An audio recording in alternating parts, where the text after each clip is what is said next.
The Kansas City Chiefs got another W, but they came away with some questions. Let's get into yours.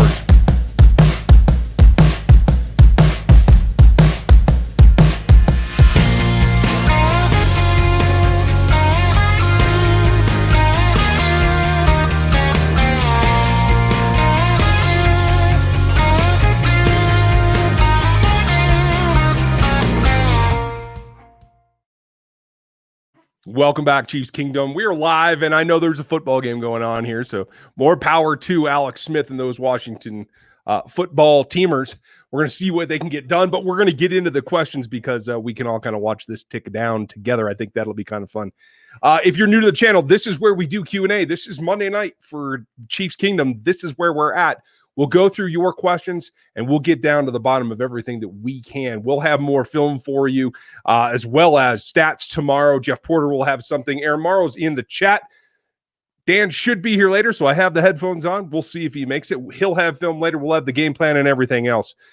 Before we go too much farther, I want to make sure that you guys got the most out of that deal that we did a couple weeks ago. For those of you who took advantage of the Turkey Day deal, I hope you got your money's worth there over at mybookie.ag. They are sponsoring us, and that's a long-running relationship that we've had with them, so I appreciate that. And I know that some of you got in on that, and whether you're a first-time customer or you've been playing there for a while, there's no shortage of options over there. You can bet game lines, prop bets, some really unique stuff about who's doing what where, and that's an important thing too. Sign up and get reloaded today, and you'll get a bonus. And that's the big thing here is you get 50% back. So deposit of $100, you get $50. So it's a great deal. All you got to do is go over to mybookie.ag and use that code RGR to get in there. You'll get that bonus, and that gets you set to go forward in a winning season at MyBookie. You might as well join it and make something off of it. So give that a shout. I'm really intrigued by what's going on in this game, so we're going to pay attention to that as well, but a lot came from the Chiefs breakdown here. And I know a lot of you are kind of fired up, and we're going to get to all of that. I want to start with Frederick because he left the super chat, and I appreciate that. If you want to support the channel, hit the super chats. Let me know what you're thinking, and definitely ask a question so that we know what's on your mind. And there's the turnover, folks, that might seal it. You may be looking at the Kansas City Chiefs tied with the Pittsburgh Steelers atop the AFC. This is going to get very interesting very fast. So I think as we all kind of watch this end, now that they can just run the ball out, it should be pretty comfortable that Chiefs are going to be tied up there up top. And that's a nice advantage, something that I wasn't necessarily leaning towards today, but hey, it pays to see it. As far as Frederick's question goes, though, we'll get to the rest of this in a minute, as well as Eric Miller. I appreciate you as well. It's a great question about who's the best rookie defender so far in this season. And it's a tough one because Wharton's been very, very good. Dan has played a ton of snaps. Willie Gay has shown a ton of potential, but he hasn't really been on the field enough. Snead was a force early, had that long break, but he's been playing pretty well outside of one missed tackle last night. And he's been playing pretty well. So it's between Wharton and Snead for me. And at the end of the day, I think the guy who's had the biggest impact is going to be L'Jarius Snead because he's helping the rest of what is, I think, the weaker point. I think the defensive line is a strength. But looks like Dan just made it, so we'll pop in here. How are you, Dan? I'm good. How you guys doing? We're hanging in. We just got started kind of late because of the Redskins thing. I'm sure that's what you were probably seeing. You mean the footballs? Yes, the footballs. Oh, I said it. Sorry. Old habits die hard, especially when I'm trying to move quick. Eric Miller, I want to give you a shout out. Appreciate you jumping up. Welcome to the starter level.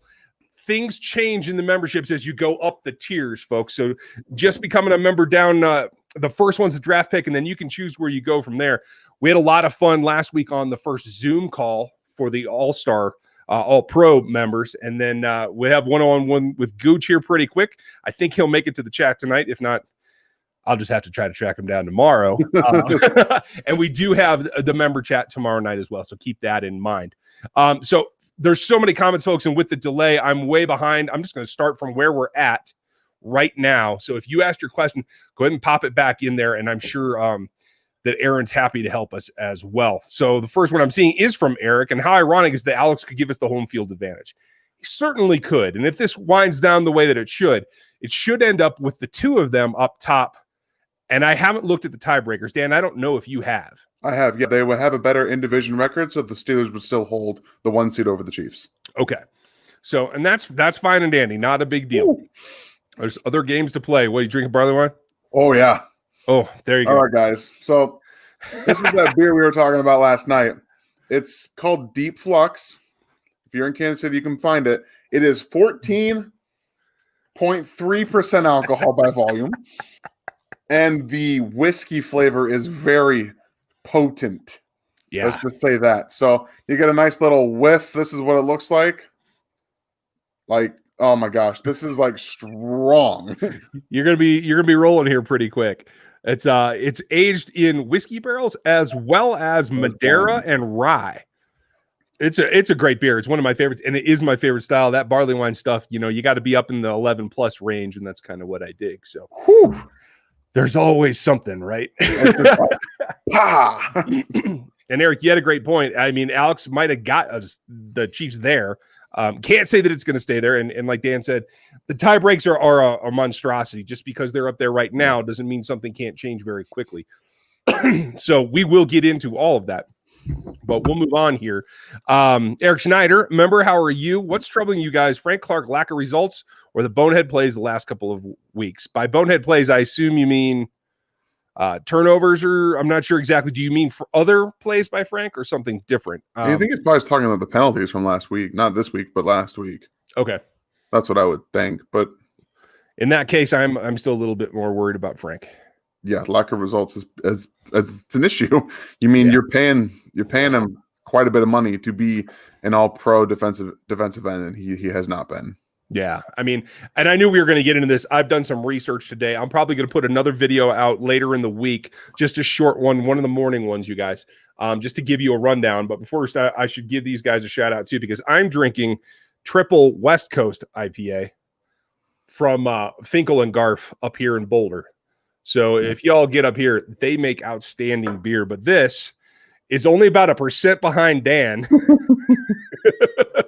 And it looks eerily similar. Yeah, it's very close. Yeah, hey, more power to him. For Frank, to expand on Eric's question, right now it's 12 games in. Frank's played them, and I compared this year versus last. Frank has 33 pressures. He had 39 last year in 12 games. He has 4 sacks. He had 6 last year. So there's definitely a dip in both categories, but neither of them are dramatic. I think they're both situational. So I'm not saying that this is a deal that it's over with, that there's something consistently wrong. Do you feel the same way, Dan? Yeah, it's kind of, he's played relatively similar. I think people are kind of noticing it more now because coming off a Super Bowl win, you kind of have fixated on everything. And when you have a couple games against teams that you expect to not score a lot of points in the Panthers and the Raiders, then people kind of try to find things that are wrong. And again, the Chiefs defense once again played really well last night. Only allowed the team to score 16 points. Mm-hmm. There's been 3 or 4 games they've allowed over 16 points the entire season. I think they have the most games of holding a team under 20 points in the NFL and add 8, if I'm not wrong at that. So, I mean, there's something there. And overall points allowed, they're number 7 in the league. Number 7. That's not in the BTN that goes up tomorrow, you guys, but there's a lot of other stats in there. But it all kind of goes towards that same concept that it isn't that bad. And I think Frank isn't that bad. Is it optimal? No, not at all. It's not where you want them to be. But I don't think it's panic time either. So that said, take it with a grain of salt and see what happens. Yeah. Eric Miller, thank you again. Do you honestly think that Mitch Schwartz will come back this season? Right now, I don't. And not during the regular season. I think they're saving him for January. He'll play in whatever the playoff run is. He could play 3 games and get to the Super Bowl. I'm confident in that. But beyond that, I don't know.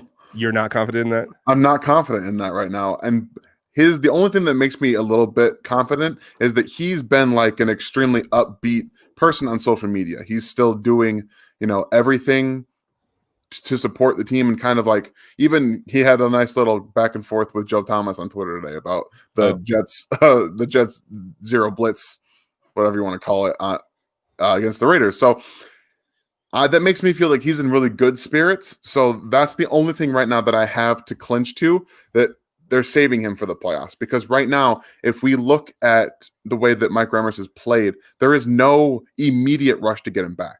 He's played above replacement level for a guy that really has never played above replacement level in his career up to this point. So he's playing very well, and that's really allowing them to kind of let Mitch just come along as it is. It's letting him tread water. I'm totally with you, and I'm okay with that. It is what it is.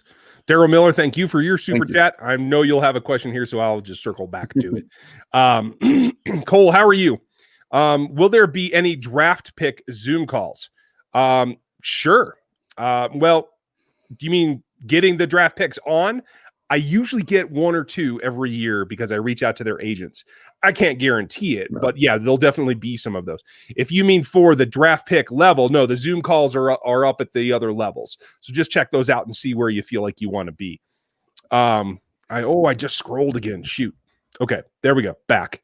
Let's see. Spencer, thank you very much. Don't only have one TD, the Chiefs move the ball any better all year than they did last night. Moving the ball between the 20s, I think you're probably right. That's a good point.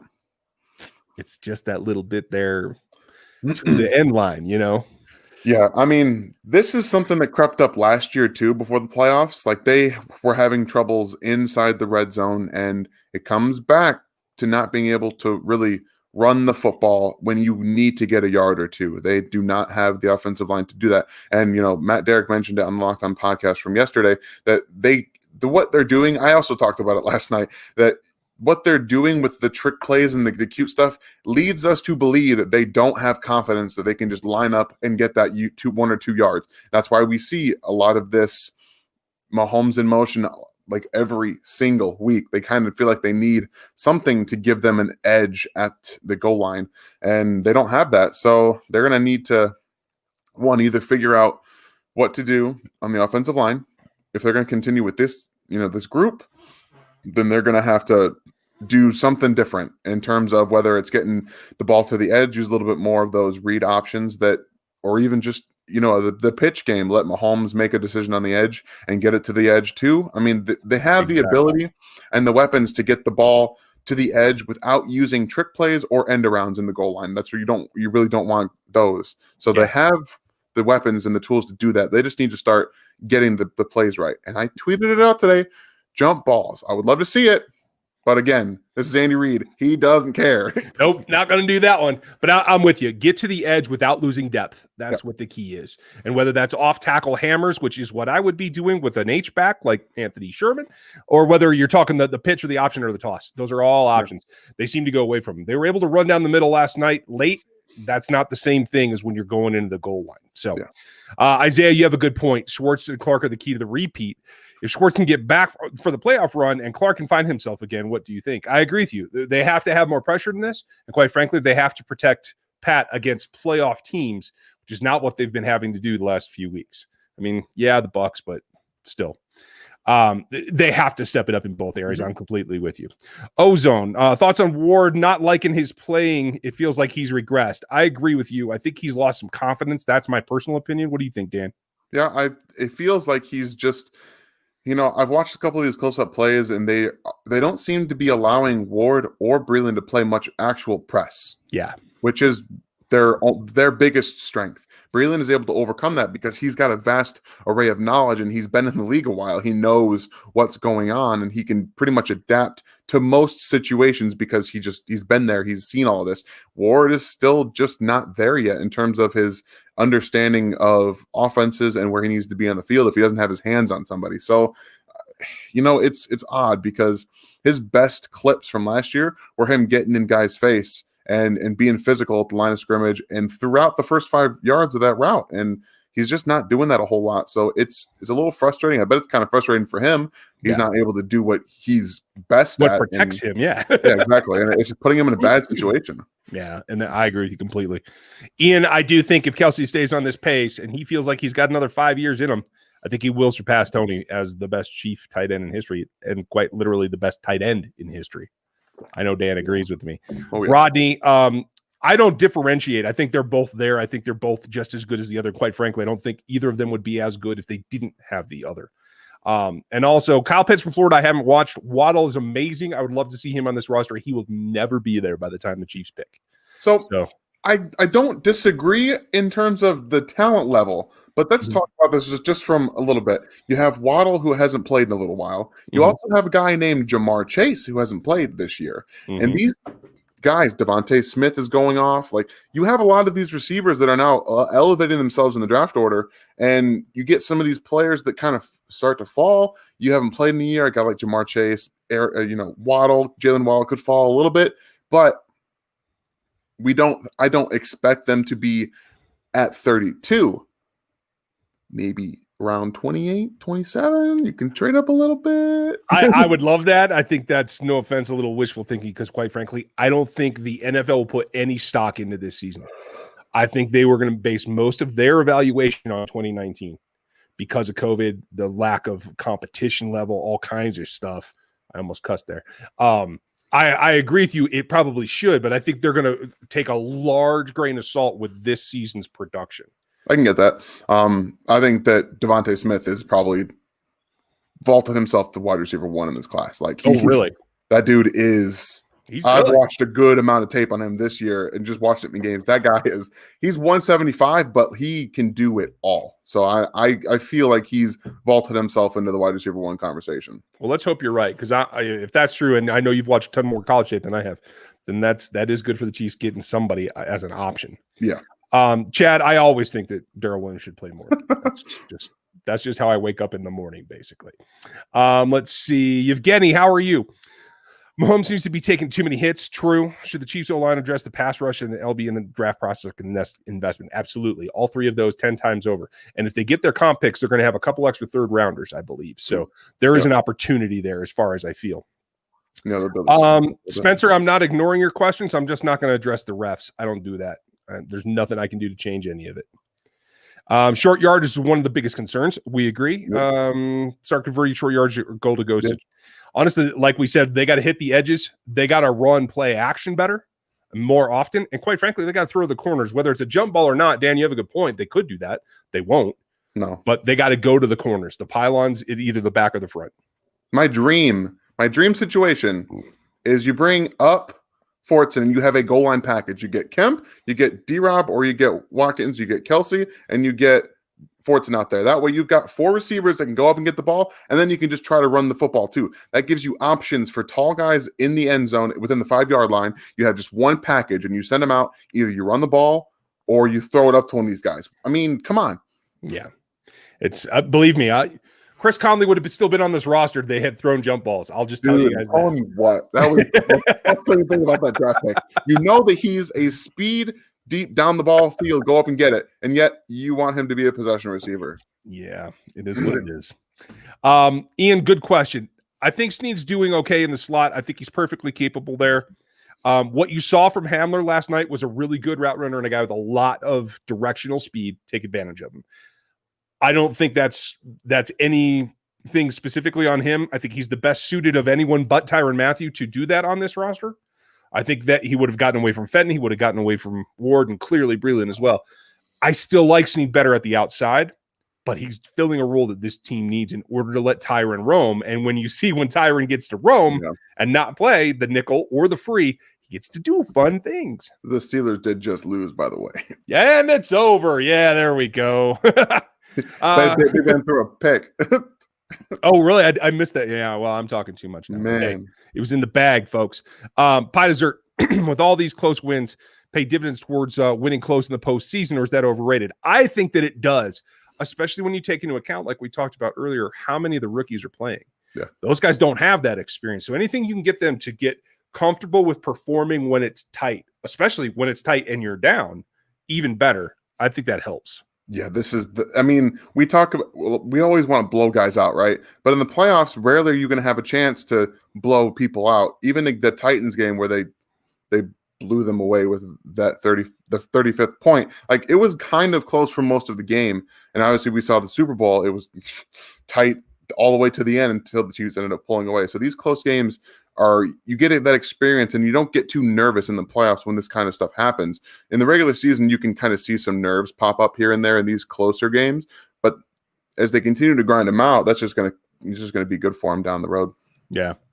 Row your boat. I'm not 100% what you're actually asking, so I'm going to take it this way. Who do you think gives the Chiefs the best matchups, as in who's the closest to them in terms of being able to compete? And for me, it's the Saints. Alvin Kamara is going to be a nightmare for this linebacker crew. And if you Drew Brees isn't playing. Well, I was just getting that. And if you have Brees and you have Hill, they can hurt you any number of ways, and they can mix it up enough that I think that's probably the scariest team to me. So far, from what we've seen this season, it'd be the Raiders. Well, luckily, you don't have to worry about that. Right now, we don't. Spencer, is the landlord rounding into playoff form? I don't know if he's rounding yet, but he is starting to kick himself in the butt and get back in gear. I think he's always in playoff form, but if you let him do what he does, as we saw last night, that is his playoff form in the best.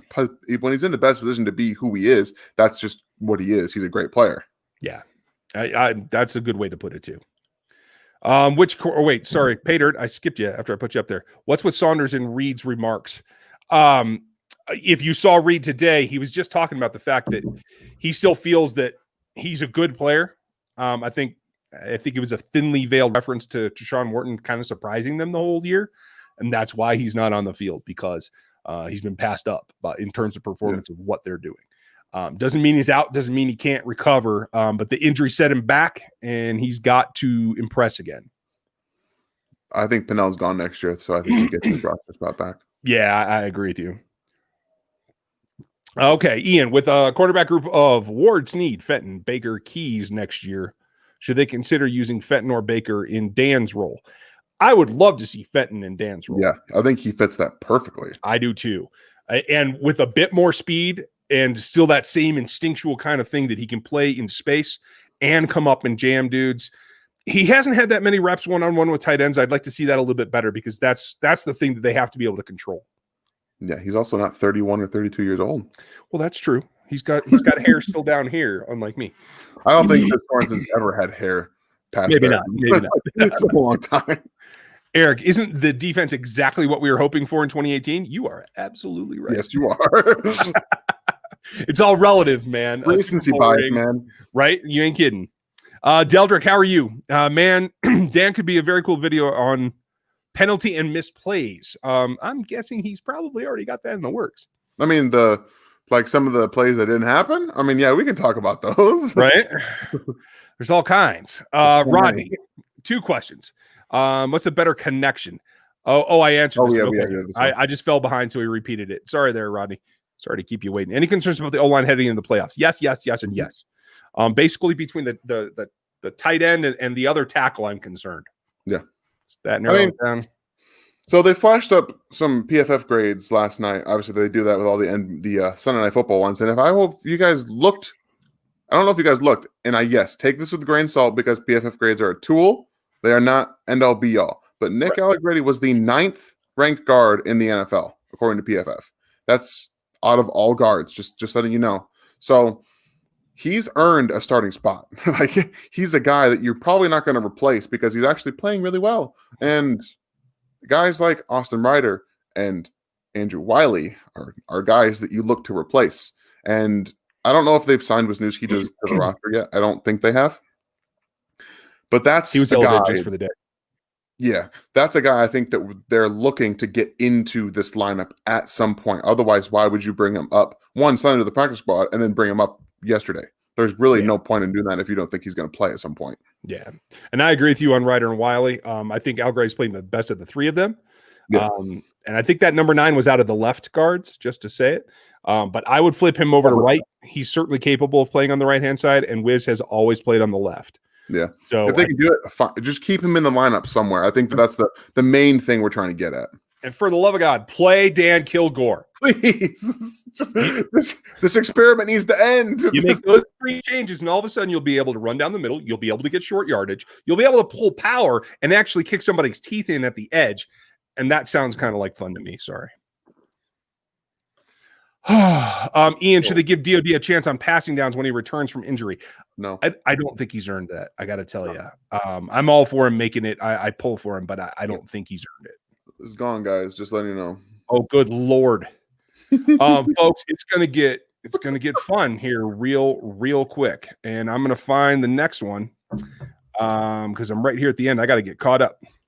What happened to Rankin? Not much. He's still not all the way back. Can we just take a second here, guys?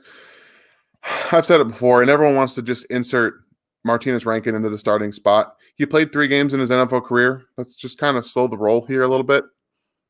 I get he's shown flashes, but we don't know what he is. Like, we don't know.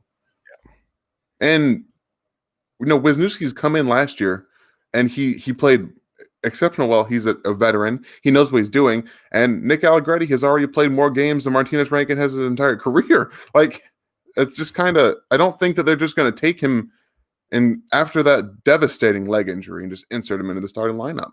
Yeah, and I don't think that you can. That's certainly not the best idea. So, Ian, Willie Gay's ceiling is a perennial starter, possible All-Pro. I mean, he can be the next Deion Jones. Yeah. What exactly do you think of the loss of EB is going to be? I think it's going to be difficult, but Andy's Andy, and I think Kafka will slide right in there. As long as EB doesn't go to an AFC West team, which looks like Anthony Lynn might be on the block here pretty quick. Yeah. I think everything's going to be fine. I think everyone asked this question when Doug Peterson left. I think everyone asked this question when Matt Nagy left. Like, this is just kind of what Andy Reid does. He's got his pick of the litter at all times with offensive coordinator, so he knows what he's doing. Yeah. Carlos A., thank you very much. I'll get back to you. I hope you have a question down here below. And folks, if you are going to super chat us and help us out, we really do appreciate it. But ask a question, we'll make sure that we answer it for you. Members, same thing with you guys. We'll try to get to every last one of them tonight. Southern Belle, glad you made it. I always like you and the ladies make it into the chat. Carlos got that one. Thoughts on Bell? I thought he, again, doesn't look like he's super explosive, Ryan, but he's clearly a guy that can step in and be better at day-to-day carries than anybody else, and that includes Darryl, and I love watching Darryl run. What Darryl did last night was exactly what Darryl needs to do. That's what he's best at, and catching out of the backfield. What Lev did is what Lev does, is when you don't have those holes, when you don't have the power behind you, he makes things happen. Darryl doesn't have that ability. Yeah, the thing with Bell is that he's doing everything that he did when he was with Pittsburgh, just a bit slower. Yeah, he's still very patient behind the line, waiting for things to happen, but he can't find it and hit it like he used to be able to. He just doesn't have that anymore. We're seeing that unfold right now. Yeah, I agree with you. Eric Schneider, do you think we might see Jones playing more DE with Wharton inside in obvious passing situations? I think they're going to have to a little bit. As much as I like what Okafor did against the run, he didn't get much pressure, and so they don't have a whole lot of other options. Mike Daniel will be better next year. Talanopassio won't be a Chief next year, so probably not.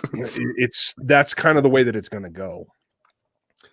Frederick, thank you for the super chat. Seems like Hardman gets yelled at by Mahomes for a lot of mistakes. Yes. Is his long-term trajectory limited, or is this normal for young receivers? It's normal for young receivers, but it is happening more than it should be by this point. I'll disagree a little bit because this is an Andy Reid offense. This isn't a normal offense. Right. And if we remember, it took Sammy Watkins, who's been in the league for a while before he came here, 2 full years to get the playbook down.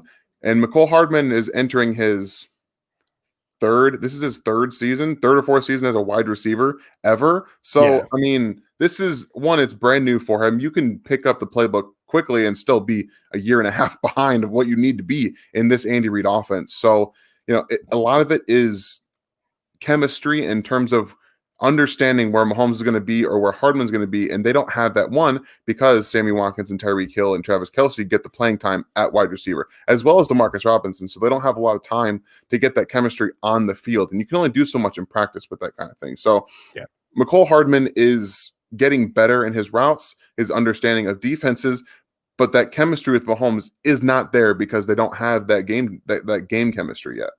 And Ryan, that's what your next question is about too. And it's because DeMarcus does more things. DeMarcus blocks better. DeMarcus can run better routes. More widely varied routes.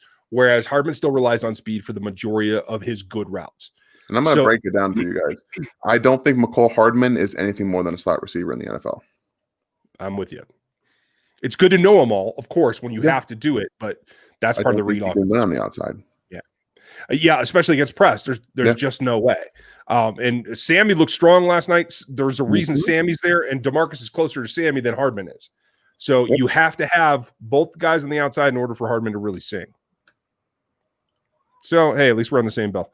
Okay, Chad, we answered that one. Metal Rocker, it's been a long time. Hope you're doing well. And it has been a while. First question, should the Chiefs focus on defense in this year's draft? If so, what colleges should they look at? I am a sucker for University of Washington DBs. They come in, they generally play well depending on the scheme. Byron Boone. Man, I wanted Byron Murphy. Yeah, I know, right? I wanted Byron Murphy so bad. The guys that end up in Arizona, Marcus Peters. I mean, there's the true fonts before them. I mean, there's a long line of them. Obviously, anybody that plays at LSU has to be a good DB to be on that roster. There are a lot of other teams as well, but that's the first place that I start looking. Pass rush is a little bit more all over the place for me. It depends on the person more than the school, in my opinion. With this defense, the Michigan and those Big Ten schools are like where they go. They seem to have a type, big physical guys that have some speed, not necessarily the greatest bend. They want guys that can be stalwarts on the defensive line, not necessarily quick guys. Yeah, and it doesn't have to be a quick guy for this defense. Yeah. Rashad Breeland is Sean Smith 2.0. Yeah, that's exactly what he is. That's what these defenses want, and that's okay because they can play strong. They have long arms. They can stop and disrupt routes when they let them press. They don't let them do that very often, but when they do. B, I love your idea, and I'm sold on it right this second. I'm mad we didn't get to see a Chris Jones pass. I know. It's coming. I feel it coming. I don't think it is coming. I do. I swear to God, I think it's going to happen. EB's likely headed to an HC position. Peterson Nagler looking for jobs. Is Andy welcome them back? Yes. If they don't, I think they will get other positions where they can go elsewhere and have a bigger impact. I don't think you're those guys particularly wants to come back to Andy Reid because then you're back under the shadow. Yeah. Okay. I agree with that. I love it when you agree with me. It makes me feel better. What do y'all expect for the Miami game? I hope that with that interior, and I like Wilkins. He was a guy that I wanted in Kansas City, to tell you the truth. But I hope that because he's a little bit lighter, a little bit more movable, I hope they make one or two of the adjustments we talked about on the offensive line, and they do run it, run counter, run more than just inside zone, and attack that defensive line. I think that they can make some room there. I think Spags is going to confuse Tua. Yeah. That's young quarterbacks and with experienced defensive coordinators that mix up their coverages. And we've seen it with Drew Lock multiple times already. He is a second-year quarterback, and he's not great at reading what's going on and seeing the tells in a defense from what they're showing to what they're going to be. And I think that's going to screw with Tua too. And I mean, the Bengals just kind of didn't let them do much of anything. Their offense is not very explosive. So yeah, we'll see. I mean, guard the tight end. I'm just going to tell you now. Gary, I completely agree with you. I think a lot of the team sits around and waits for Mahomes to bring them back. And I think it is a subconscious problem. Why not? I haven't looked at him yet. I don't know if you've seen Vera Tucker yet.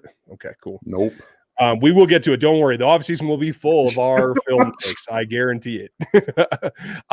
Canadian Chief, you'll ask the question. Do you think Hill stopping and doing a backflip over the line, do you like it, or was it a cheap shot? I think it should have been penalized. If I'm Andy Reid, I would have said, hey, don't do that again. But I love it. It's not like he's, gyrating and humping the ball on the 1 yard line. You know what I mean? He's not getting in anyone's face. He's just backflipping into the end zone. I love it, to be honest with you. I love it. Okay, well, then good. I don't think either of us would say that it should be like, hey, you should be fined or something. No, and to your point, it's technically a taunt. It's technically a penalty, and they don't want to call it. That's up to them. But penalties are what they are. But if you want to call them, call them. But if you don't, then he's going to keep doing backflips in the end zone. and that's where I come from. Technically, it could bite you later on, so just knock it off. It's not worth it. But that's just me. The best way to play the Dolphins is to actually show up and play. Instead of thinking that you just have to be there to win. You know what I mean? They just got to attack in the first quarter like they did against the Bucs, come out up, and I think they're going to be fine. Okay. Yeah, I'm not going to. You hit it on the head. Okay. The screen game. It's interesting. The problem is they're not giving him enough protection to allow the screens to develop. And quite frankly, if you pull any of those offensive linemen out, Wiley's okay. I know Al Gritty's playing better, but he's not better in space, and neither is Ryder. So the screen game is unfortunately limited by the line both in the protection and in space. You know, it's funny because every time I feel like the Chiefs run a screen, it gets sniffed out by the defense, like almost every time. And then when our defense sees a screen, not one person recognizes what's going on. I feel like this is some weird thing that's going on with our linebackers that they just can't, even the defensive ends, they can't see what's going on. If you're getting to the quarterback too quickly, something's wrong. Right. Oh, hold up a minute. Wait. And they did try that. It didn't work. The problem is they didn't power back him by putting a fullback in front of him. You want to run power, either pull the guards or put a fullback in there. I think they will change that, by the way. Swartz is actually impressing me lately. Less missed tackles and more consistent play. Yeah, last couple of games he's been good, and his knack for the ball, which he has always had, has overshadowed his shortcomings. So as long as he can keep that up, then I got no problem with Dan Sorensen. Yeah, don't blame it for him up. Yeah. He needs to be in the box. Tyron needs to be robber behind him, and Juan needs to be at the back. End of story.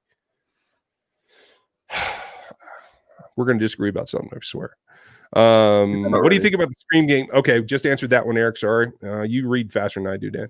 How do you see Fenton meshing into the current D? It seems like he's getting left behind. I don't think that he's getting left behind. I think they got what I expected to get, and I think it surprised them a little bit in Sneed. Sneed's better than I thought they expected as a rookie. So. Yeah, there's two guys on this roster that outplayed what they thought they were going to get, Sneed and Wharton, and that's made some personnel issues within the roster. It's going to happen when you get guys that are that athletic in terms of their position. Wharton, who was a defensive end, they're having him play defensive tackle. He's just athletic. He can make plays in space, and he's still strong enough to be able to control things in the run game. And Sneed's just an athletic freak. You know, he was his number one in the athletic matrix. Like he's just an athletic freak. He's able to make plays and do things that they're not used to at corner, because you see Rashad Breeland, Fenton, and Ward, and they don't have that ability. Yeah. I mean, put it this way. The three best athletes in last year's draft on the defensive side of the ball were Isaiah Thomas, Willie Gay, and L'Jarius Sneed. Chiefs got 2 out of 3. It's incredible. I mean, that tells you. And for everybody who says Brett Veach doesn't care about athleticism, sorry, everything he does says the opposite. Justin, how are you? Can we still win the number 1 seed if the Steelers lose today? And we're both 0-11. It's the tiebreakers. Dan went into that before, but any other loss by them changes things. And quite frankly, as you go through the other teams, there's still 4 more games left. Those tiebreakers can change as well. Yeah. Ryan, Chris has been solid. His pressures are consistent. Why can't Frank step up? Like we said last night, we both feel that he's hurt, and he's just not going to tell us. No, we'll never know, man. Yeah. Cole, you're absolutely right. If the Chiefs beat Miami and Pittsburgh loses, Chiefs have the number 1 seed at that point. So I'm going to fight to catch up here, folks. We're going to go a little bit quicker than we have been. He needs 264 for the record. Does he get it, or the boat, or only get first thing? I think he smashes that record. I think he gets both. He's averaging ton yards. Yeah. He's getting both. Is there anything that the organization can get Frank's money back? I mean, he can't get his bonus back. I mean, they can cut him, but it's a deep cut right now. He doesn't have. Somebody asked about trade value. He doesn't have trade value right now because of the salary, and quite frankly, they don't have a better option. You can't trade him. You can't invest in rookies. It has to be a free agency signing if you get rid of Frank Clark, and it's not in the cards. Yeah, I think after next year, his dead cap is $8 million. That's like the earliest they can get out. Is it? Okay. I haven't looked at his contract in a while. But again, guys, he's not very far behind last year's pace. Mm-hmm. So it's about these next 4 games to ramp up, and then it's all about the postseason. If he is in this postseason what he is in last postseason, no one's going to care again, and we just got to get used to that fact. Are you more worried about the Packers or the Seahawks? The Packers. The Seahawks don't really worry me because have you guys seen their offense lately? Right. Juan played deep on DK. Breeland plays short on DK. Done. All you got to do, and then just have Sneed on Lockett. Like they don't have. Those are the 2 guys they have. Will, you have a very good point. And the Browns actually, I picked against them last week, and I regret it now. They are stepping up as well. Scott Mesa, nice to see you. Will Snead and Ward rotate at the corner position? I would like to, but it doesn't appear so. They seem to want to keep Ward out there. I would have Snead on the outside and Fenton in the nickel is what I'd be doing. But hey, that's why I don't get paid to call the defense. Bobby, death tax is 1,000-yard season from Kelce. Can he go down? Yes, and he will. I think he's going to be the greatest tight end of all time at the end of the day. Barring injury, it will be him. Why are we not using Sherman more in the red zone? Because Andy's stubborn. That's exactly the reason, too. I mean, there's no other explanation. There's no reason not to. They would rather throw him underhand pitches inside on the counter than let him lead block. But then why don't they let him do that still? Well, now they're looking for the Ferrari thing. I don't know. Sorry, Ian. Should they give DOD a chance? Nope. I did get that one before. Yep, we saw the loss. I am happy for that. I think I missed somebody's super chat. Aaron, you might have to help me out with that. It might have been Daryl Miller. Do you think Pittsburgh is as good as they were before tonight? I think they are very good. And I am taking a personal pleasure. And for those of you that were here with me all draft season, I told you what Chase Claypool was going to be. And tonight, it showed again, they didn't get the win, but they ran him out of the slot, which is exactly what I would have done, exactly like they do with Kelce, and it would have been marvelous. But I'll regret that for a while. It's okay. Devin Bush is a huge loss. So is Bud Dupree. Their defense is hurting right now. And they still are playing really well, but their back end's not as great as everyone wants to think it is. It's really not. Eric, I'll tell you exactly why. Because as a senior, they asked him to move to safety because they needed help back there more than corner, and he said yes for the team. And he was overshadowed by Mick Robertson. That's how I found him. Yeah. Most of the analysts I knew that were watching film never even saw it, even though it was on the same tape. Yep, it's because you're looking at one guy. They don't pay attention. Yeah. You got to take a wider view a little bit. So. They're just hard to find. And honestly, that's what happens with teams too. There's plenty of teams that did the exact same thing because they didn't look at the other tape around Amik Robinson either. No news, Scott, on Schwartz. I'm thinking it's going to be January, and honestly, right now they're treading water. I'm happy with that. Dave Perez, hope you're doing well. We'll get back with you next week. That was fun. If any of you members missed it, we put up a sample of what we went through last week with the Zoom. What's your thoughts on and the other tight ends? If you feel there's no production, there's minuscule blocking at this point. I don't think there's anything else there. They don't care about their tight end 2 right now. Travis Kelce is doing enough for tight end 1 and tight end 2 at this point. Like they just don't really care. It happens that way. It does. Yeah. Ryan, I see pitcher's confidence has been shaken now. They have the Bills, Colts, and Browns left. Yeah, those are all serious contenders. Is it possible they drop one? Yes. Chiefs have to get through the Dolphins, who are better than we think they are, and they have to beat the Saints. And I think that's a preview of the Super Bowl myself. We'll see. I think that they just came out today and said that there's no timeline on Drew Brees' injuries because, I mean, you fracture 11 ribs and then puncture along, you're going to be out a while. I don't care how tough you are. And especially at almost 40 or 40 years old, he's going to take a little while to come back. Yeah, and he should. More power to him.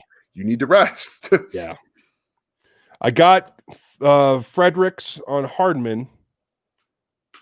I got the Eds on power. Okay, I'm caught up on Super Chats. Ozone, I want to shout you out. Welcome to the new members. Thank you. Like to see you guys come around. It's going to be a lot of fun. And folks, there's tons going on too. If you want to get into the channel and get on some of the stuff, check out the Trooper gear. It's a fun graphic that a buddy of mine helped come up with, and it's been entertaining so far. And everybody give your thoughts to Red 6. He contacted me this week, and he's been in the chat for over a year. And he's got some health problems going on in his family, and so everybody just keep him in your thoughts and give him some positive vibes if you would. Rolling on to the questions, and I am far behind. I'm going to keep up, and we're going to go super fast. And any prospects in the first and second? I mean, Parsons is one. I mean, I think his off-field stuff might drop him a little bit, but I don't think he's going to make it to the Chiefs level. Do you? I'm going to drop some knowledge on you guys. The 2 linebackers that are going to be playing the most snaps for the Chiefs next year are already on the roster. You've got Anthony Hitchens. You've got Willie Gay. They're not going to be taking a linebacker in the first, second round. It's not happening. Yeah. No. Sorry, guys. If they got 2 comps, they might get to it around the 3rd. But it's possible if a guy like Nick Bolton drops, or a guy like Dylan Moses, who has not actually been playing very well this year. If any of these top end guys end up dropping, they may look at it. But the reality is they've got their 2 guys that are going to be their big 2 linebackers next year already on the roster. I happen to agree with you. I don't think they're going to get away from Anthony until they feel they have a transition. Well, right now there's no reason to. He's actually playing well. Yeah, it's helping. Dre, good question, and I am working on getting some background on this. That if it works out, I will have something very cool for you guys that no one will expect on this channel. Well, are we cool? Yes. Well, I don't want to give it away in case I screw it up. So, but I think it's going to be a while. It's impossible to be in football shape after being out for a year. Yeah. B, this is a complex system, and we've seen that guys that know it in it are still looking around looking for things. Charvarius Ward. So it's going to take a bit. I wouldn't be surprised if we don't see him till the postseason, and then it's the postseason. So maybe you don't see him at all this year. I don't know. That's what I'm leaning towards. I don't think we're going to see him at all. Right now, Aaron, I'm easy with Lev. Okay, cool. We are on the same page. It's not close, guys. Why are they going to stop getting so cute? Man, we don't know, but we are patiently waiting. They can't play big boy ball. Not yet. They have guys on the roster that can, though. We outlined earlier. Go rewind. We told you how they can get it done, but come on, Andy Heck, just pull the plug.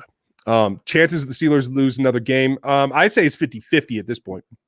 So I think it's the same with the Chiefs. I think they both have a 50-50 shot of losing one more game. Okay, fair enough. How do you clinch a playoff berth for the Steelers without winning the division? We did win the division. It's all about the mathematics. And we didn't win the division yet. Well, that's what I'm saying. The playoff spot yesterday. The spot without winning the division. That's what I'm saying. And I think it's because they have closer competition out there than the 5-game lead the Chiefs have on the Raiders right now. Yeah, it's something ridiculous like that. I think that's what it is. We'd have to go through all the maps. Ryan, with Stampede Slot Machine, they're good once in a while, but if they do them every week, will teams catch on? That's the concept, but here's the thing: is Andy's doing it every week so he can show you a different wrinkle, so that they do it, you don't know what they're doing. Just because Mahomes is in motion, now he's giving you 3 ways that they're going to attack it. I've come up with at least 12 on my own. So so many things they can do. I know, it's crazy. There's so many things, and that's why Andy doesn't care so much about you seeing this, because he just showed you guys a mesh point that it was non-existent with Patrick Mahomes rolling in motion and direct snapping it to Le'Veon Bell. There's so many different things that they can do with this type of motion and formation. He doesn't care. And with better interior offensive linemen that can actually get pushed, that's a touchdown every time. I love the direct snapped option. It was great. I loved it. Stevie, you have a good question. I don't think that it reflects specifically on EB because it's Andy Reid. If this were a true offensive coordinatorship where you're the top guy on the offense, then I think that it would. But because it's Andy and everybody knows how Andy works and that he's going to have the final say on just about everything, I think that's what it is. Yeah, I agree. Jimmy, Sean Barber was saying film study for Mahomes' offense isn't as beneficial as teams because of they ad-lib so much. Take everything with a grain of salt from Barber. I mean, if you study how Mahomes ad-libs, you can kind of see some tells. You're going to be able to if you film study properly, there's always something you can take away from it. There's never going to be something you don't learn. And just saying that it's kind of not beneficial or isn't as beneficial, like that's, for me, that's kind of throwing some things under the rug, because you're always going to take something away from film study, always. Yeah, if you're doing it properly. The emphasis there is on the film studier, not the film being studied. Yeah. If you're good at film, you can take things away. So yeah, I'm not with that comment. Why did the coaches up in the press box tell Andy about the Hills TD? They probably did. They were quick on running that punt team out there. I think they made the mistake in just rolling with it, assuming it was done. I'll say it again. No one knew it was a touchdown. No one knew. Daryl, thank you very much. I hope that you're having fun and you're part of the show tonight. Thank you. And Aaron Dave did make it. I'm glad to see that too. Let's see. Have you noticed that Bucker has cleaned it up? Yeah, we said it last week. Dan knew what was going on the whole time. I mean, I try to tell people, man. I try to tell you guys to calm down. No one listens, but that's okay. I'm here for you. It is what it I is. just want you guys to know that Harrison Butker's wife liked my tweet about everywhere all the Butker haters go. She liked it. So just saying. Hey, good for you. That's awesome. You knew about that. I've been self-promoting Claypool and Snead all week because for the people who just started following me, and for those of you that are here tonight that found us through Locked On NFL, because I'm doing the national show once a week now. I called all that stuff way ahead of time. So just get used to the next. I was never worried about the 1 points, guys. Never. Right. Danilo is here, and you guys love his tailgate stuff. So we're going to get to his right now. Do you see the Chiefs' biggest threat is their chance of being back-to-back champions, the 31-team field for the Chiefs? Which, I don't know. What do you think, Dan? Oh, I mean, it's going to be the Chiefs. If they don't, this is the thing right now. If they don't clean up this red zone issue, that's something that teams can see because the Broncos knew they could not run inside the 5-yard line. You don't get to play that kind of a zone defense and not have to worry so much about the run and consistently shut down a team like the Chiefs if you think that they're going to run the football inside the 5-yard line. And I don't think that they ever feared that. So they were able to take that away. And I think that that's something that other teams can learn. So if they can start to run inside the 5 a little bit better, then that's when you're going to see the Chiefs start actually executing in the red zone and scoring on these drives. Yeah, I'm with you. And if I'm reading it right, Daniil, I think it's a combination. Being back-to-back is tough no matter what. Yeah. The teams you play are certainly tough, but I think, honestly, this is still a team that is only limited by its own output. So if they get it together, I don't think they can be stopped. Scott, do you think they're waiting for the playoffs to unleash more of the playbook? I think like chapter 13 is holy smokes, hit them with this stuff that they've never seen before. I think that's the truth every year. Yeah, it is. And we kind of mentioned it during the offseason that Andy Reid used this entire like COVID stuff to just study film and make a huge like brand new playbook that he's not even like touched yet. Yep. I mean, when Eric Bieniemy, his eyes almost rolled back in his head a few weeks ago when he said, we haven't even touched the surface of the crazy plays yet. So there's a ton there. Stack, welcome back. Glad you made it. Dave, glad you made it. Eric's here. Massive need for cornerbacks in the league. Do you think LG Snead? How do you think? I think we got that one before. Sorry, I'm just repeating here. Let's see. Chad Chapman. Should the Chiefs go DT or DE in the first and second rounds of the upcoming draft? I think as it goes on, the way that it may fall, there may be an edge rusher that's worth a 32nd pick or 30th pick if something goes wrong. I'm not quite there yet. I don't think that this edge class is particularly strong, and unless a guy falls from the second the 20s to down to the 30s, I don't think that that's where they're going to end up going. Defensive tackle, probably not. They're still got. I don't think Pennell's going to make the roster or be on the team next year, and that's going to have Saunders come back in. So I think it's going to be wide receiver guys. I really think they're going to take a wide receiver in the first round, if not an offensive lineman. But y'all know Andy Reid doesn't care about that stuff. So. No.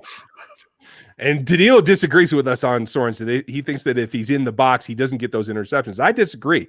I think he makes plays from there too. And when I say in the box, I mean 8 to 10 yards outside of that, like walked up to the line of scrimmage safety thing. I mean, is farther back, but not in the he's robber. not deep safety. I don't care where he's lined up. Right? Yeah. I mean, he does well in the robber as well. I just think that that's the spot you want Tyron without fail.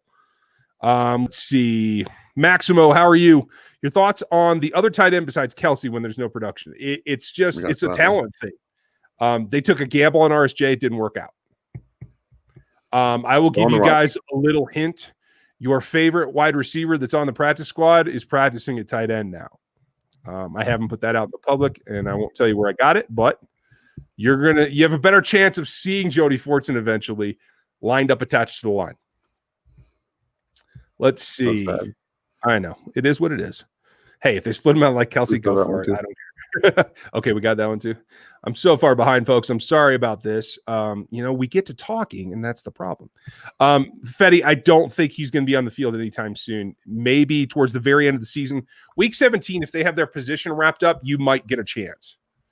After all the injuries the 49ers have, I think Kyle Shanahan might deserve Coach of the Year. That's a fair argument, Stevie. I like that, and because they have overcome, like usually you see both teams kind of have a little bit of a hangover, right? But it seems like it's been all 49ers and no Chiefs hangover. Yeah, exactly. Kyle Shanahan's a great coach, and I couldn't stand the comments and the tweets that were earlier in the year about his record as a head coach. Hey, did you guys just forget that he lost all of his players in 2018? And when he had a full team in 2019, they went to the Super Bowl. This year, again, he loses all of his players, and now he's almost 500. Like, come on. This is ridiculous. What are we talking about here? Yeah, give it a rest. I mean, Maximo, I believe they'll keep Daryl. I think they'll run him out of his rookie contract, and then they'll probably let him walk. I think they appreciate what he does, but I don't think they're going to make a huge effort to retain him. No, probably not. Okay.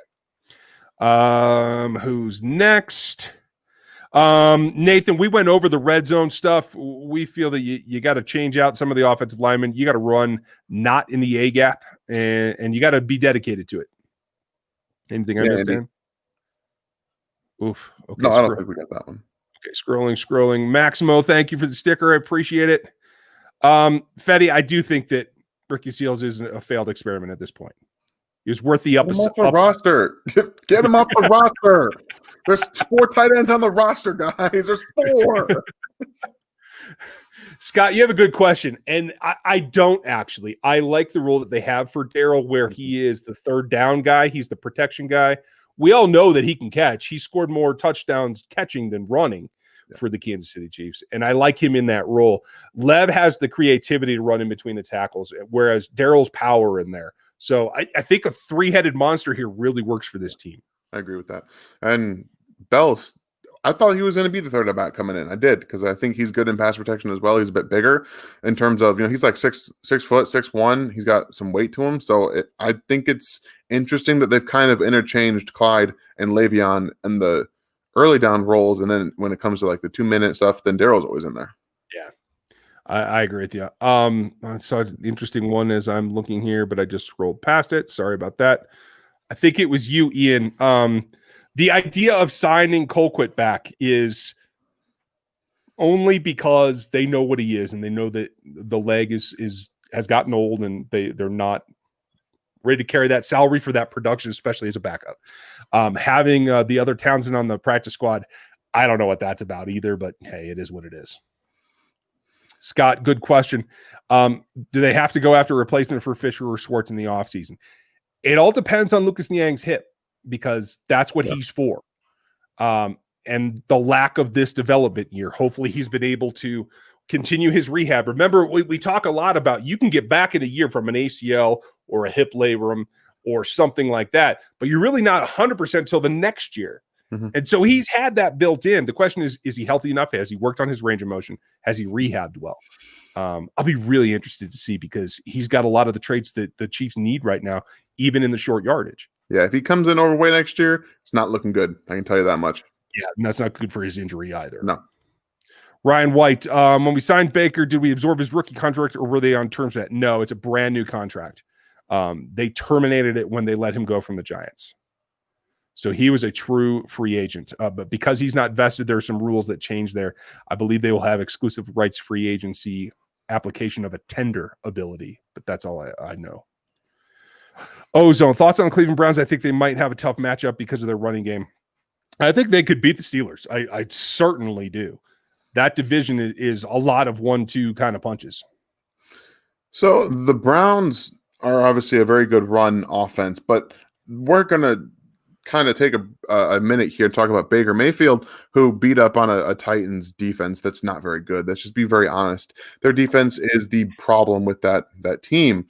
And Baker Mayfield still has some issues in terms of processing. He's got all the arm talent in the world, but his reading of defenses isn't great. He threw a wide open touchdown pass to Donovan Peoples-Jones on double move guys. Like, he's gotten these guys wide open right now because, again, they're running the football very well. So I think that this is kind of what we saw last year in the Titans. You can stop their run and force Baker Mayfield to beat you, you'll probably be okay. Yeah, I happen to agree, and I think that's exactly what they tried to do. Baker fooled him that one time, but that's, like you said, that's the Tennessee defense. I'm not worried about that. Scott Mesa, yes, I think they absolutely re-signed Noddy because he will be cheap, because he's not a pass rusher, and he is important to them.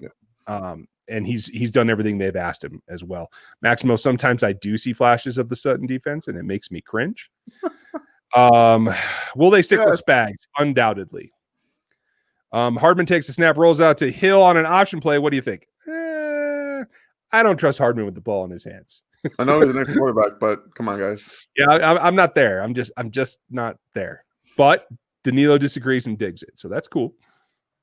How many more years before you feel comfortable with Mahomes? 0. Having Mahomes, he's never doing it again. He never needs to do it the rest of his career ever. For all I care, you bring Travis Kelce in to be the quarterback. They don't know if he's going to do a sneak. You don't know what he's going to do. I don't want to see Mahomes ever do a sneak. I don't think Andy Reid's ever going to do it again. I think the only way he does is if Mahomes calls it himself. Yeah, I don't think he's going to do either. No, Danilo, that's not in the book. That's what happens when you don't get the book right. With Andy as head coach, do you ever see the O line like we had with old Vermeil? I like the way you put that, by the way, Josh. A Willie and Will combo? No, because that was just such a different era of stand in the pocket, power rushing game. It's just not a zone offense, and it's certainly not what the NFL is today. So, it's going to be. We're going to be small and athletic, and we're not going to worry about short yardage is what it's going to be. I feel like we've seen a little bit in terms of some going away from that, signing Osemele, drafting Allegretti. Those are different guys that aren't the most athletic and can get push in those small situations. They're bigger guys that can get some of that. Big Ten offensive linemen aren't going to be the most athletic guys. They ground, they pound. That's what they do in the Big Ten. And Osemele is one of the strongest offensive line guys you'll ever see. Like that dude can move a bus. He's so strong. So I think we're seeing he's him trying to tinker and see what works best while still trying to get some athleticness in the positions. Yeah, I'm with you. And I'm all for tinkering. Brother Rick, thank you for your super chat. Appreciate it. Chiefs ran well inside the red zone versus Buffalo. Do you remember who the center was? Yeah, I think I do. And I think that's the last time I liked that fact. It was also a different Bills defense. Bill's defense is playing much better lately. They were an absolute tragic mess when the Chiefs came up on the schedule for them. Okay, fair enough. Chris, I feel eBay might just have one more year. You might be right. COVID, I will not put anything past anybody, but I think there'll be suitors that come calling that he might consider. Don't go to Detroit, EB. Yeah. Just say. Rumors are that Robert Salah is the favorite for Detroit's head coaching job. More power to you. Another defensive coach on that roster? No. Ooh, Lordy. Ray, Belichick disciple. Right. Ray, welcome to the membership. We appreciate you joining. Let's see here. Who's next? Question marks. There we go. If you take a receiver early, who will it be? I mean, I think they would jump to, like Dan said, 28, 26, 24 for Jalen, but I can't see. I like what's his name from Purdue? Rondale Moore. Yeah, I like him. I can't get behind any of these smaller guys right now. I can't do it. You already drafted McCole Hardman. You need to replace the wide receiver 2 in terms on the outside. You're probably going to lose Sammy. You're probably going to lose Robinson. And we don't know if Pringle's injury is going to be what it's going to be. Like, we don't know if they feel he's going to be comfortable taking over that spot. They're going to have to draft a guy that can do it all on the outside. He can play outside. He can play in the slot. He can beat press. I like Tamorn Terry out of Florida State personally. I don't think he's going to be a first-round guy, but I think he's got all the ability to be a guy that you can have play on the outside, play on the inside, and get past that press coverage. That's my own personal opinion. I'm with you. And the only thing that makes me think that, okay, he might be able to grow into that is because I feel he's built more like Tyreek than he is like McCole.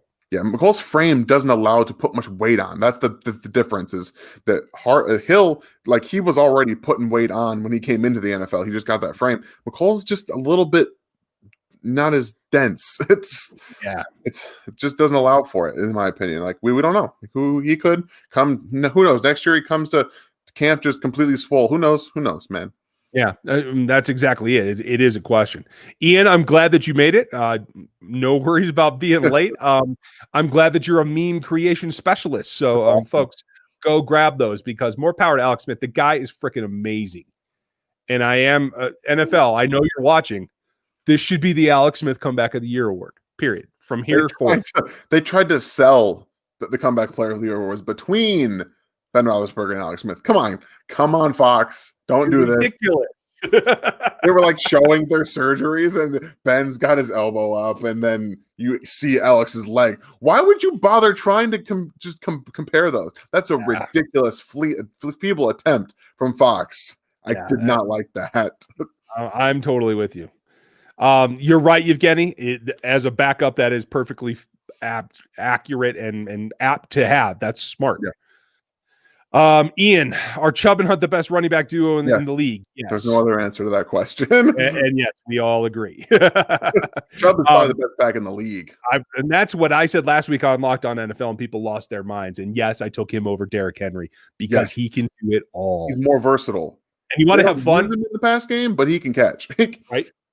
Go back and watch the Hard Knocks with the Cleveland Browns. Yeah.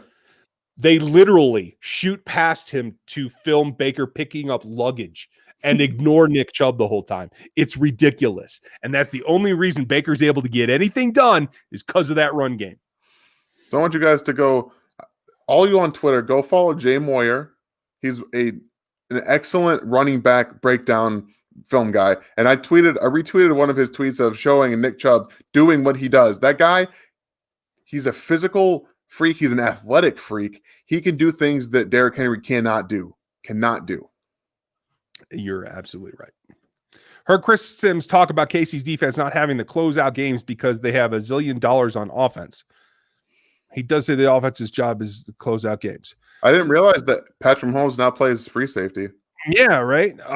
Yes, they do have more talent on there, and yes, they have money invested into it. But the balance, I want to say, last time I looked was like 56% of the salaries was on offense. So that's not a huge margin, in my book anyway.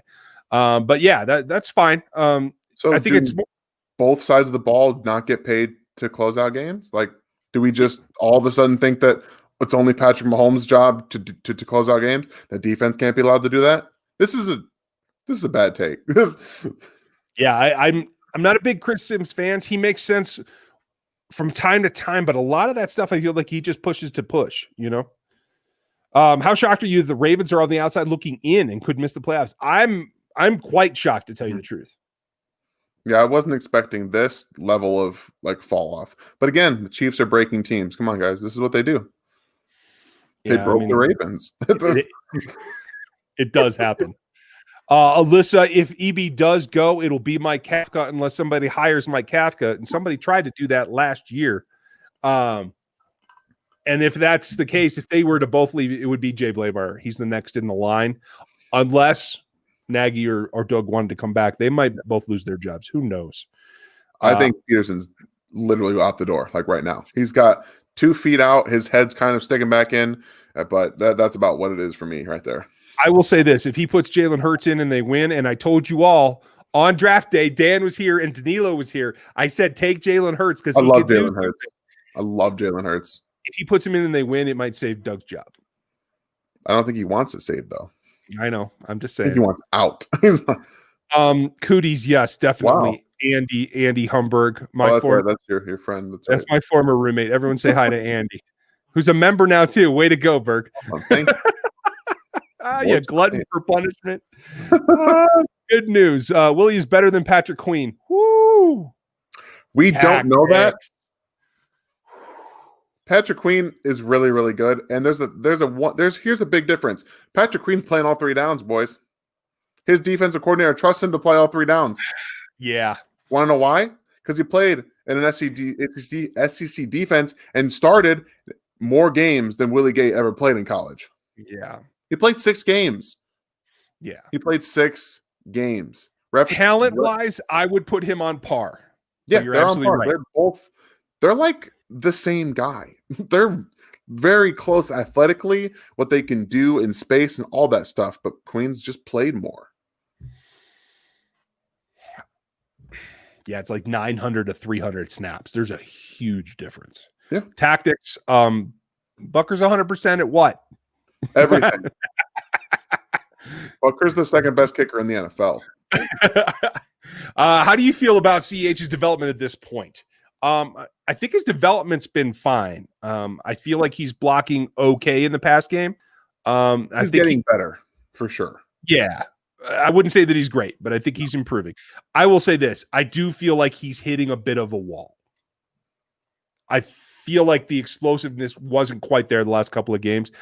I hate to see him get sick, but I think the wear and tear, that might actually been a good thing to take snaps off of him. I'm not so sure about that. I think that he's doing what he can given the holes that he's given. Okay. Because this offensive line, we've talked about it. It's one of the worst run blocking units in the offense in the entire NFL. And we saw Le'Veon Bell do a little bit of what Clyde Edwards-Helaire does. He just does it a little differently.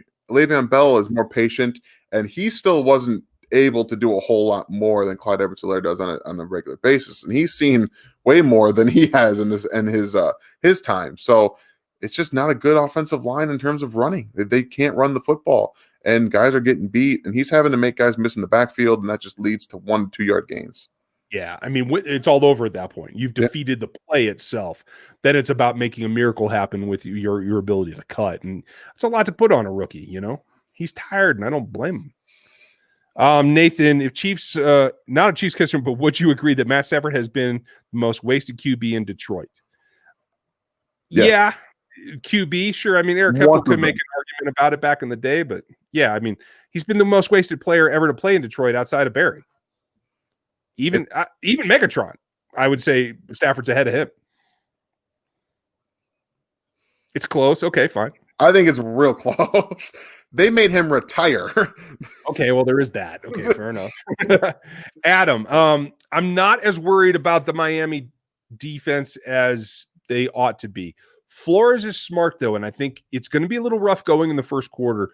He's going to give him some looks he's not ready for, that they haven't seen. I'm guessing that Flores knows how to disguise enough that he's saved a few things to throw at them that they haven't put on film yet.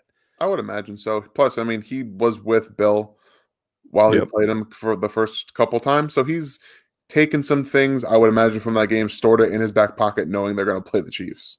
Yeah, I mean, and as he should. Cole, I appreciate that. Let me get you an extra discount code for the RGR store.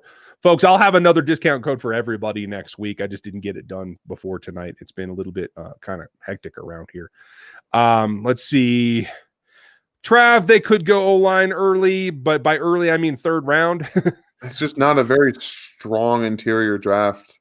Yeah. I've said it again, and I'll say it again. I think it's going to be wide receiver in the 30s. I think that's where they're going to end up drafting. I think that's what they're going to take. It's a deep wide receiver draft. It makes sense. Yeah, they say that it's on par, if not better than last year's. Yeah. So, and I mean, by all looks, it's good. Yeah. I mean, could there be a DB there that actually ranks out? Possibly, but I think it's an outside player of one kind or another. Yeah. Scott Mesa, is Thornhill still playing affected by injury, or is it more of mental mistakes? It looks physical to me. Yeah. When he had to get on his horse and go chase that guy down last night, his acceleration did not look the same as it did last season before the injury. Yeah, he's still just a step behind. And again, that is made up for by playing free safety because you have that built-in cushion. It is putting him on the spot to put him down closer to the box like that in like man coverage. I think that play was. I think so. It is what it is.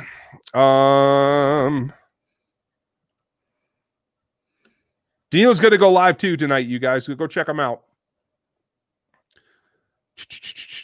Oh, jackets. I didn't do jackets. How do you think we'll fare against Cleveland? I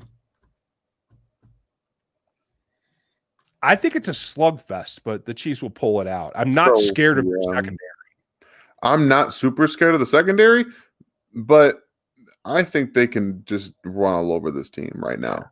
Unless they start playing like they played towards the end of last year, up front in the front four, teams like the Titans and the Browns can have their way, and they have to step up. And that's kind of the only way that they'll be able to force Baker Mayfield or Ryan Tannehill to try and beat them. Yeah. I mean, and I think Jarvis would have a pretty good day against this defense as well. I like the way Jarvis runs routes. Yeah, but he's slow now. Can't really do a whole lot in terms of separating. So what he has is his route running. And if you got guys that are physical, I don't think he really create that much separation. But no. Maxwell, I think you're going to see probably 6 teams overturn. We don't know what that's. I think that's pretty on par with every year. There's always like 5 to 7 teams looking for a new NFL head coach. I'm with you. Laddie made it. How are you, Laddie? Feast or famine? That is the definition of Tyreek Hill, because it's about how many resources they dedicate to stopping him. If the defense is going to triple him, not true. That is not true in the slightest. I don't think it's all about volume. You can't actually stop Tyreek Hill. And I think that the Broncos tried last night, but he should have had 3 touchdowns. I'm not related to this particular game though. No, I know, but I'm talking about this year. Okay. Since they started actually featuring him with like more targets outside of the first 4 to 5 games in the season, there's no actual way to stop him. They don't have a way to unless you're going to literally double him every single snap, which no defense does because they can't actually do that. That's the only way you're going to be able to do that. When you're getting 10 to 12 to 13 targets a game, I don't think it's feast or famine. I think it's only feast. Belichick. Unless penalties. There's penalties too. Belichick doubles him every go. I think he brackets. He doesn't actually double. Well, that's close enough. That's enough to deter the throws. And so, yeah, I think it is. You can. There, it's an hour and 15 minutes in, and we found something to disagree about. I don't think you can. I don't think so. I'm kind of making this stuff up, but it is what it is. Dre, how are you? Would EB take the Chargers job? That's a very good question. A couple of running backs he likes, a brand new quarterback that I had number 2 in this last class. If I was EB, I'd be considering it. The only thing is he's got to get all of those medical staff out of there. Everyone needs to be gone if he's going to take that job. That team has the most injuries I've ever seen in a team ever. Yeah, and unfortunately, that means he's going to take somebody from the chief staff. Not to mention they just stabbed somebody with no lung this year. And he chose not to even go through the NFLPA for like not even a grievance, let alone a charge. I wonder what they got on Tyrod, man. They got something. Dude, they got to have something. I agree with you. It's nuts. Hot and spicy, how are you? Creed Humphrey in the first round. I haven't watched him. He's an interior offensive lineman, if I'm remembering correctly, out of Alabama, maybe, I think. I'll tell you this. I'm drawing out of like the little parts of my brain that may have something of the name. Thin air, man. My hope is that things do happen and guys do drop. Yeah. Because I want to see Pat Surtain II be there. This is going to be one of the weirder drafts that we've seen because of COVID. Like, people are going to drop in weird ways, and we're just not really going to know how it's going to unfold. We're going to just do the best we can with the film we have, guys, and then it's going to be all just what happens in the NFL. Yeah, you're absolutely right. I hope Surtain gets down there. If somebody's going to fall, I hope it's him. He's the DB that I like the best in this class. He does play at Alabama, right? He does. Yeah. Which is kind of rare for me. I'm not really big on them. Although I told you guys about Trey Diggs all last week and all last season. And Jalen Johnson, my other draft crush, and L'Jarius are the top 3 corners in this class. So you tell me. Aaron, we're going at 7:30 Central tomorrow. And that'll generally be the general time for all the members get-togethers, whether it's live stream or Zoom or whatever we're doing. So I appreciate that, all of you. It makes Dan be able to be on there. It makes most people off of work, especially the guys on the West Coast. So that's what we're going to stick with until we have a reason where we have to change it. So let's see. I hope we go out and try to get Leonard or Deion Jones. Ooh, I mean, there's not going to be expensive. Yeah, I mean, and Deion is too. The only thing is that he plays a position that shouldn't be uber expensive. Because you give me Deion Jones and Willie Gay Jr., and I will stop the pass on 3rd down, I guarantee you. Promise. Oh, now I got things to think about. Thanks, guys. Why not? Creed is from Oklahoma. Okay, cool. Oklahoma. Okay, so right color, wrong team. Gotcha. There you go. Laddie, 4 QBs in the top 15 should push good players down to KC. I certainly hope that you're right. I hope that they sell themselves on 5, 6, or 7. To me, there's 2, and that's about all I would ever go for. Sartain. He's playing his way, man. Why not? I think you're right, Casey Chief. So am I saying it wrong this whole time? I always said Sartain, but Sartain. Okay, whatever. I'm terrible with names, you guys. You're lucky I call him Dan. Yeah, it's pretty. Actually, it's pretty good. It's not Don or something. Who do y'all least want to play in the playoffs? Who's the team you're most scared of? I'm not. I can't. I'm honestly not scared of any team in the NFL. I'm not. Like, there's no team, especially in the AFC. There's not one team I don't want to play. I think the team that gives him the worst matchups is the Saints, but I'll tell you, just on the sheer guttiness, I want to see Patrick Mahomes and Aaron Rodgers go against each other. Man, Aaron Rodgers bugs me. Like, he won't. I don't think he'll let that team lay down. The problem is they're soft.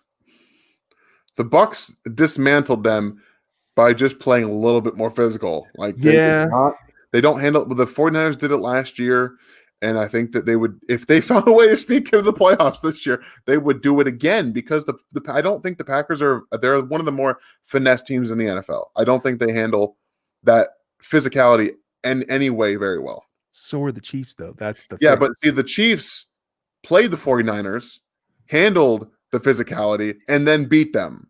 There's a difference. But can they turn around and be that physical, be that dominant physically against us all? I think that they have that switch. That's the difference. I don't think the Packers have that. I think the Chiefs do have that, because they still have the mentality and those players that have that.